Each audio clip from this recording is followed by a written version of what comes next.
हार देख करके अब मानसिक तौर पे दिवालियापन का शिकार हो गए, बेचैनी में तड़प रहे हैं। जाके इलेक्शन कमीशन में शिकायत करें, आयोग खुला हुआ है। कि आप 420 के आरोपी हैं। ईवीएम की वजह से चुनाव हार गए।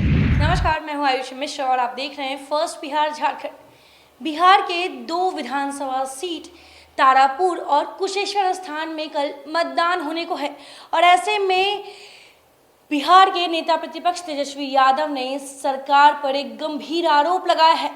उनका कहना है कि सरकार चुनाव में धांधली कर रही है, लेकिन जैसे ही तेजस्वी यादव ने यह आरोप लगाया है वैसे ही एनडीए के सभी घटक दल तेजस्वी यादव पर टूट पड़े हैं।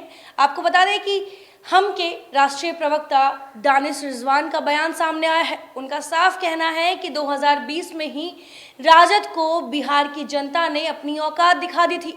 उनका कहना है कि राजद 2020 में जब चुनाव हारी थी उसी समय उनको समझ जाना चाहिए था कि बिहार की जनता उन्हें नहीं पसंद कर रही है, लेकिन ऐसे में इन दोनों सीटों पर वो कितनी भी जोर तोड़ से मेहनत कर ले वो चुनाव नहीं जीतने वाले और सरकार में नहीं आने वाले हैं।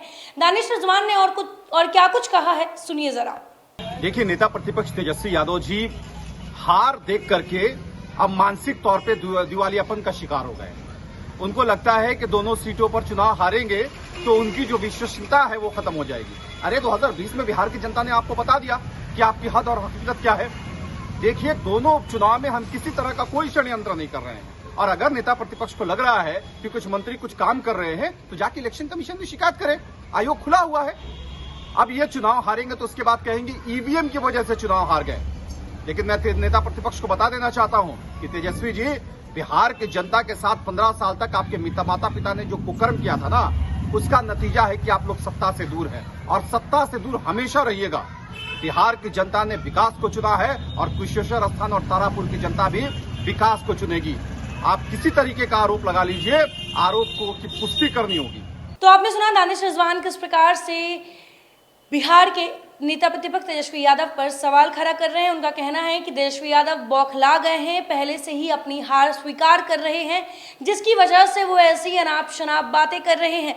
लेकिन ऐसे में जहां हम के राष्ट्रीय प्रवक्ता का बयान आया, वहीं दूसरी ओर जदयू नेता नीरज कुमार का भी बयान सामने आया। नीरज कुमार ने भी तेजस्वी यादव पर हमला बोला है।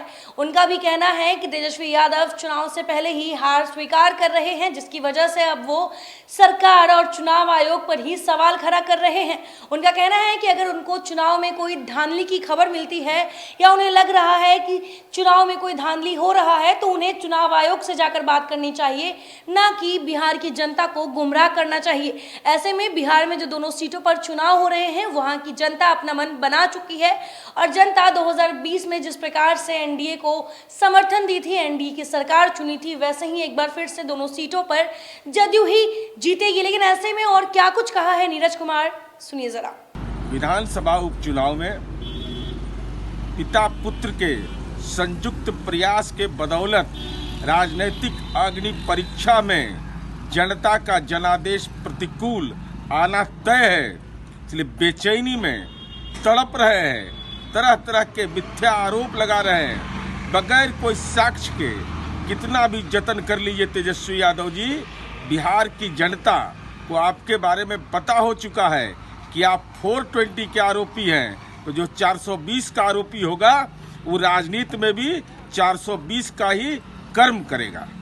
तो आपने सुना, जहां पर तेजस्वी यादव ने बिहार सरकार पर एक गंभीर आरोप लगाया है। उन्होंने चुनाव आयोग से भी दरखास्त किया था, जिसके बाद एक डीएसपी को भी बदल दिया गया है।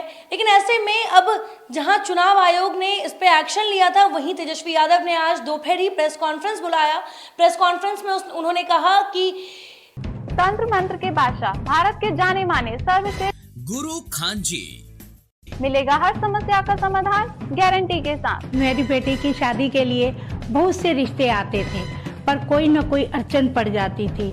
इसी वजह से मेरा पूरा परिवार बहुत परेशान था।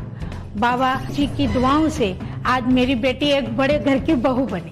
भटको चाहे जहाँ, काम होगा सिर्फ यहाँ। गृह कलेश, कर्ज मुक्ति, प्रेम विवाह, जादू टोना, पति पत्नी में अनबन, सौतन या दुश्मन से छुटकारा, विदेश यात्रा में रुकावट, फिल्मों में प्रवेश और कोर्ट कचहरी जैसी समस्याओं का समाधान। सभी समस्याओं का समाधान गुरु खान जी। अभी कॉल करें 9821707996। जिस प्रकार से सरकार चुनाव में धांधली करने की कोशिश कर रही है, बिहार सरकार के ही एमएलसीज दोनों सीटों पर जाके पैसे बांट रहे हैं, उनका वीडियो भी तेजस्वी यादव ने कहा कि सही समय आने पर वो प्रेस के सामने लाएंगे। लेकिन ऐसे में जहां तेजस्वी यादव ने सरकार पर गंभीर आरोप लगाया है, वहीं एनडीए के सभी घटक दल तेजस्वी यादव को घेरने में लग गए हैं। अब देखना यह होगा कि कल यानी 30 तारीख को जब मतदान होगा और 2 नवंबर को जब नतीजा घोषित होगा, तो आखिर दोनों सीट पर जो इतने दिनों से महासंग्राम चल रहा है उसके क्या नतीजे आएंगे और दोनों सीटों की जनता आखिर किसको चुनेगी। तब तक के लिए फिलहाल बने रहे फर्स्ट बिहार झारखंड के साथ। धन्यवाद।